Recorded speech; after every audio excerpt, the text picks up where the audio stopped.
درود پاک صلی اللہ علیہ نبی وآلہ صلاۃ و سلام علیکہ یا رسول اللہ صلی اللہ تعالی علیہ وسلم۔ میرے غریب نواز فرماتے تم کون ہو کہ میرے باپ کی شان سے خدمت کر رہے ہو، میری چکی کو چلا رہے ہو؟ چار چہرے نمودار ہوئے ہیں، وہ بے گرامی وقار، وہ جنات تھے جنات جو میرے غریب نواز کی خدمت کر رہے ہیں۔ میرا غریب نواز 14 سال کی عمر پاک میں ہے اور جنات نوکری کرتا نظر آ رہا ہے، جنات خدمتیں کرتا نظر آ رہا ہے۔ آپ غور کریں محب گرامی وقار، آپ دیکھیں میرے غریب نواز کی عمر پاک بڑھتی جا رہی ہے، عمر پاک بڑھتی جا رہی ہے۔ اب اسی باغ میں محب گرامی وقار ایک اللہ کا بزرگ نمودار ہوا ہے، ایک اللہ والا آیا ہے۔ آنے کے بعد عرض کرتا ہے اے بیٹا بھوک بڑی تیز لگی ہے، اے بیٹا بھوک لگی ہے، کچھ کھانے کو عطا کر دو۔ میرا غریب نواز چلا ہے، انگور کے گچھے توڑے ہیں، اپنے ہاتھوں سے میرے غریب نواز دھلتے ہیں، دھلنے کے بعد ایک ایک انگور غریب نواز کھلاتے جا رہے ہیں۔ وہ بزرگ کھاتے جا رہے ہیں، کھلاتے جا رہے ہیں، بزرگ کھاتے جا رہے ہیں، غریب نواز کھلاتے جا رہے ہیں۔ جب شکم شیر ہو چکے ہیں، بزرگ نے پوچھا اے بیٹے تیرا نام کیا ہے، اے بیٹے تیرا نام کیا ہے؟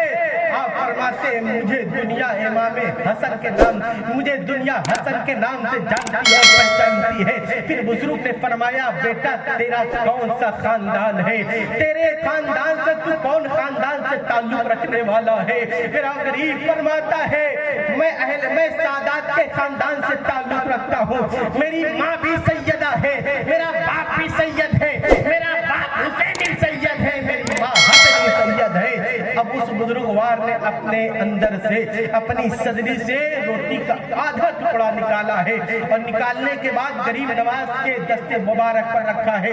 رکھنے کے بعد فرماتے ہیں لے بیٹا اسے قبول فرما لے۔ میرا غریب نواز فرماتا ہے یہ کیا عطا کر رہے ہو؟ غریب نواز نے کہا کیا دے رہے ہو؟ بزرگ نے فرمایا ہے یہ ایک امانت تھی جو میرے پیر کی میرے پاس تھی، میں نہیں سمجھ پایا۔ میرا غریب فرماتا کیا مطلب؟ آپ نے فرمایا ہے میرے پیر نے مجھے دیا تھا اور فرمایا تھا جب تو سفر میں ہوگا ایک اہل بیت کے تعلق رکھنے والے غریب نواز سے ملاقات ہوگی، اسے یہ روٹی کا ٹکڑا دے دینا اور اس سے میرا سلام بھی پیش بے شک۔ سبحان اللہ سبحان اللہ، نعرہ تکبیر، نعرہ رسالت، مسلک اعلیٰ حضرت، جشن عید میلاد النبی، رسم دستار بندی، نعرہ تکبیر، نعرہ رسالت، سبحان اللہ سبحان اللہ۔ سر محب گرامی وقار، خواجہ غریب نواز کے دستے مبارک پر روٹی کا وہ آدھا ٹکڑا رکھا گیا نا، وہ رکھنے والے جانتے ہو کون ہے؟ کوئی اللہ کا نیک بندہ، اللہ کا ولی کامل جسے دنیا ابراہیم تندوسی علیہ الرحمہ کے نام سے جانتی اور پہچانتی ہے۔ آپ فرماتے بیٹا یہ دینے والا جانے اور لینے والا جانے۔ غریب نواز فرماتے ہیں میں اسے کھا لوں؟ آپ نے فرمایا ہاں بیٹا کھا لو۔ اب میرا غریب نواز اس روٹی کے آدھے ٹکڑے میں سے ایک لقمہ محب گرامی وقار اپنے منہ میں ڈالتا ہے۔ ڈالنا ہی تھا دل کی دنیا بدلی ہے۔ اب باغ کا تصور ذہن سے نکلا ہے، باغ کا خیال دماغ سے نکلا ہے، اے محب گرامی وقار پر چکی کا خیال دل سے نکلا ہے۔ اب یہ جستجو پلک رہی ہے کوئی ایسا مل جائے، کوئی ایسا مل جائے جسے اپنا پیر تلاش کر لیا جائے، اپنا پیر بنا لیا جائے۔ اب میرا غریب نواز چلتے چلتے نیشا پور کی سرزمین پر پہنچا ہے۔ پہنچنے کے بعد کوئی بے گرامی وقار اسے وہ ذات بابرکت ملی ہے جسے دنیا محب گرامی وقار حضرت ابراہیم، حضرت خواجہ حق ابراہیم کے نام سے، ہر ولی کے نام سے جانتی اور پہچانتی ہے۔ خواجہ عثمان ہارونی ہے اور میرا غریب نواز ہے، سامنے سامنے کھڑے ہیں۔ کھڑے ہونے کے بعد خواجہ عثمان ہر ولی فرماتے ہیں اے حسن آجا، یہ غریب نواز کے انتظار میں میری زندگی اب تک آپ غور کریں، آپ کے پیر و مرشد ہے خواجہ عثمان ہر ولی دوڑ کر جاتے کہتے ہیں بیٹا حسن تیرے انتظار میں میری زندگی ابھی پنپ رہی ہے اپنے سینے سے لگایا ہے میرے غریب نواز کو مرید کیا ہے. آپ غور کریں, مرید کرنے کے بعد محب گرامی وقار بات ختم کر رہا ہوں, محب گرامی وقار مرید کرنے کے بعد اپنے دامنی کرم میں لیا ہے اور لینے کے بعد بڑے خوشی کے ساتھ محب گرامی وقار حضرت خواجہ عثمان ہرونی فرماتے ہیں میں بڑی شان سے فخر کرتا ہوں کہ معین الدین جیسا میری مریدی میں کوئی پنپ رہا ہے. محب گرامی وقار وہ شان میرے غریب نواز کی ہے, وہ شان میرے غریب نواز کی ہے, وہ مقام میرے غریب نواز کا ہے. اب آپ غور کریں, اتنی اہمیتوں کے حامل ہونے کے باوجود, اتنی برکتوں کے حامل ہونے کے باوجود کسی انسان کو ڈرایا نہیں جا رہا ہے, کسی انسان کو دھمکایا نہیں جا رہا ہے.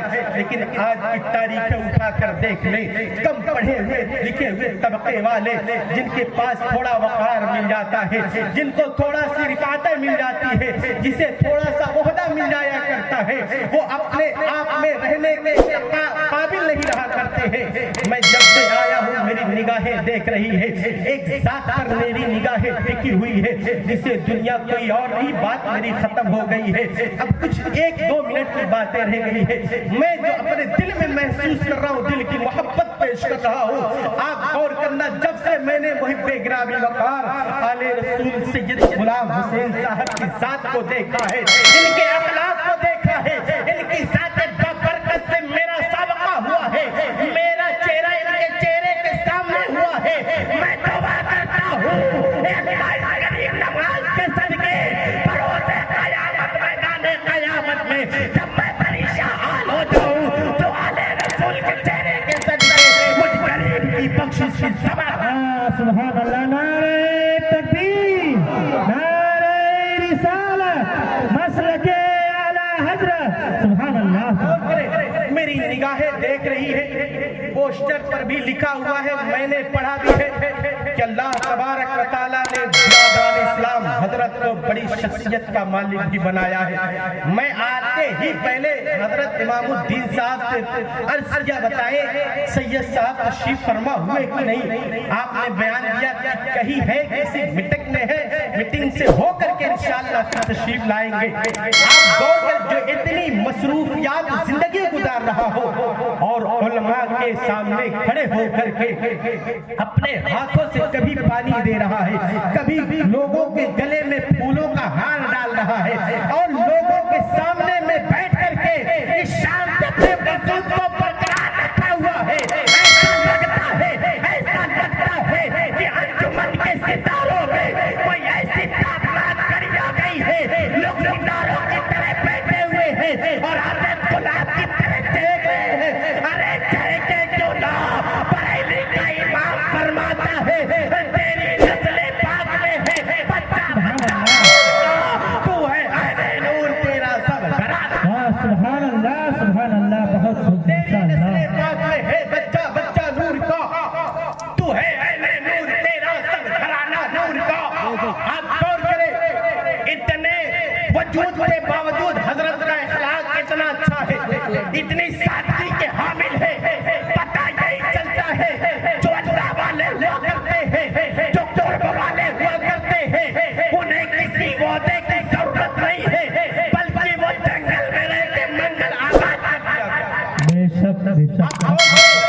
اب آپ دیکھیں, اتنے شخصیت کے حامل محب گرامی وقار کے صدر ہے علماء کونسل پہ, لیکن ان کا مقام, ان کی ذات ایسی ہے کہ بالکل سادگی کے عالم میں ہے. لیکن تھوڑا سا رتبہ ملتا ہے نا, ایک پیر, کسی چھوٹے پیر کا ایک رتبہ ملتا ہے نا, تو پیچھے ہو جاتے ہیں نا. پھر یہ شان سے کہتا ہے بھائی میرے سامنے سچ بات کرنا, ادب سے بات کرنا, ورنہ جو رکھا ہوں تیرے حوالے کو, تیری حویلی کو پلٹ دیا جائے گا. لوگ جھوٹا دعویٰ کرتے ہیں, میرے کاندھے پہ 4 موکل گھوم رہے ہیں, زیادہ بکواس کرے گا تیرا وجود برباد کر دیا جائے گا. اے محب گرامی وقار, چھوٹی سی رکی کٹیا لے کر چلتے ہیں نا, ڈگر نگر گھومنے کے باوجود لوگوں کو کہتے نظر آ رہے ہیں 10 روپیہ فلاں کے نام پہ دے دے, ورنہ تیری گھر کو تباہ و برباد کر دیا جائے گا, تیرے گھر سے آفیت دور نہیں کیا جائے گا, تیرے گھر سے بیماریاں دور نہیں بلکہ بیماریاں ڈالتا نظر آؤں گا. میں نے کہا بھائی تیرے پاس کیا ہے؟ کہا میرے پاس 4 جنات ہے. میں نے کہا 4 جنات ہونے کے باوجود آگ لگتا نظر آ رہا ہے, ناپاکیاں کرتا نظر آ رہا ہے. یہاں آل رسول ہونے کے باوجود جن کے در سے یہ دنیا کے کائنات کا وجود چلتا ہے, کوئی وقار نہیں رکھتے, کوئی شان نہیں رکھتے, اور تیرے پاس کچھ بھی نہیں ہوتا, پھر بھی عوام الناس بیچارے بولے بھالے ہمارے ان بھائیوں کو گمراہ کرتا نظر آتا ہے. حضرت بس آخری بات, آیا ایک جھولا چھاپ میرے غریب میرے اعلیٰ حضرت کی بارگاہ میں ایک بھکاری, کہا احمد رضا 5 روپیہ دے دو ورنہ تمہاری حویلی کو پلٹ دیا جائے گا, یوں شان سے کہا. میں نے کہا آج پالا پرا کسی مولوی سے نہیں بلکہ احمد رضا خان سے پڑا. اس بھکاری نے کہا احمد رضا دے 5 روپیہ دے ورنہ تیری حویلی پلٹ دوں گا. بریلی کا پٹھان ایسا ویسا پٹھان تھوڑی تھا, انہی آلے رسول کے قدموں کی جوتیوں کو اپنے سیروں پہ رکھ کر کے سروں پہ رکھ کر کے احمد رضا نے یہ مقام پایا ہے. احمد رضا کی شان کہتی ہے بس خاموش ہو جا, اپنی زبان میں لگام دے دے, تیرا یہ جملہ اللہ اس کے رسول کی بغاوت میں نکل رہا ہے. احمد رضا دینے کو تو حویلی دے دے, لیکن گستاخ رسول کی جب بات آئے گی تو احمد رضا اپنے جسم کا اقبال اکھاڑ کر رہا تھا. احمد رضا دے دے, بکواس مت کر, میری زبان مت بک, 4 اپنے پیچھے رکھتا ہوں, تیری حویلی کو پلٹتا نظر آؤں گا. اتنا کہنا تھا نا, اندر سے امی جان نے فرمایا, احمد رضا کی امی جان نے فرمایا بیٹا اے احمد رضا دے دے, فقیروں کے منہ نہیں لگا کرتے ہیں. احمد رضا خان فرماتا ہوں اگر یہ نبی کے نام پر مانگتا تو احمد رضا اپنا خاندان قربان کر دیتا. ماں اس کے آواز سے اس کے بعد سے نبی اور اس کے رسول کی بو آ رہی ہے, ماں نہیں دوں گا. اتنے میں نگاہیں کیا دیکھتی ہے, اعلیٰ حضرت کے اپنے بیٹے مصطفیٰ رضا خان حویلی پر تھے, اچانک پیر پھسلا زمین پر پہنچ گئے ہیں. غور کرنا, اب اس فقیر کی دنیا بدلی ہے. کہا دیکھا احمد رضا, کہا نہ تھا تجھ سے 5 روپیہ دے دے ورنہ تیرا گھر بدل دوں گا. اب آ گیا بیٹا زمین پر, جا اپنے بیٹے کو اٹھا لے. میرے غریب نواز کی شان دیکھو, احمد رضا کا قانون دیکھو, کوئی بے گرامی وقار نہ فرماتی ہے. احمد رضا میں نے کہا تھا غریبوں کے منہ نہیں لگا کرتے ہیں. دیکھ تیرا بیٹا زمین پر چلا آیا ہے, میرا بریلی کا پٹھان فرماتا ہے اے ماں یہ تو ایک مصطفیٰ رضا ہے, اگر نبی کے شان کے لیے 100 مصطفیٰ رضا ہو تو احمد رضا قربان. سبحان اللہ, بہت ماشاءاللہ. مصطفیٰ رضا اٹھے ہیں, اٹھنے کے بعد احمد رضا کے قدموں میں پہنچے ہیں. پہنچنے کے بعد مصطفیٰ رضا فرماتے ابا حضور آپ کر لیجئے جو کرنا ہو. مصطفیٰ رضا کو بالکل چوٹ نہیں آئی ہے. اب بریلی کا امام فرماتا چلا جا ورنہ تیری دنیا بدل جائے گی. میرے غریب نواز کی شان دیکھو. احمد رضا فرماتے نکل یہاں سے. بھکاری نے کہا نہیں جاؤں گا, دے دے دینا چاہیتا ہے ورنہ تیرے وقار کو بدل دیا جائے گا. تو احمد رضا کی شان دیکھو, احمد رضا کا جلال دیکھو. اپنے قدم ناز کی چوٹی کو نکالا ہے اور نکالنے کے بعد اس غریب کے سامنے رکھا ہے. رکھنے کے بعد کہا ہے ابے تو حویلی پلٹنے کی بات کرتا ہے, پہلے احمد رضا کی چوٹی پلٹ اور چلے.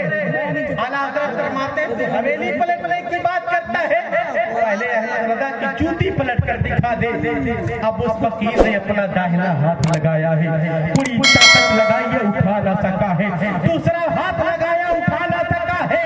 اب باتیں بدلی ہے اور کہتا ہے اے احمد رضا تو کوئی جادوگر معلوم ہوتا ہے, تیرے جادو کے بنا پر یہ چوٹی نہیں اٹھ رہی ہے. بریلی کا تاجدار فرماتا ہے ابے نادان نکل یہاں سے. احمد رضا کسی جادو کے بنا پر نہیں بلکہ اس کے رسول کے بنا پر بولا. سبحان اللہ. احمد رضا جب بولتا ہے تو اس کے رسول کی محبت میں بولا کرتا ہے. یہ آلے رسول کی محبت کا صدقہ ہے. تو احمد رضا کو یہ مقام مل گیا ہے, احمد رضا کو یہ شان مل گئی ہے. وہی بے گرامی وقار وہی بریلی کا پٹھان فرماتا ہے ڈالتی قلب میں حضرت مصطفیٰ سیدی اعلیٰ حضرت بلا کو سلام. کوئی بے گرامی وقار اس سے غریب نواز میں آئے ہوئے تمام سنی صحیح عقیدہ مسلمان, میں آپ کو حاضر و ناظر بنا کر رب کی بارگاہ میں توبہ کرتا ہوں. اللہ میرے خطاؤں کو معاف فرمائے. کے قدم ناز کو بوسہ دیتے ہوئے کہ سجاد پوری اپنی بات کو ختم کرتا ہے، کہنے میں کوئی خطا لفظ ہوئی ہو تو اللہ اپنے حبیب کے صدقے آل رسول کی قدموں کے صدقے معاف فرمائے۔ وآخر دعوانا الحمدللہ رب العالمین۔ السلام علیکم۔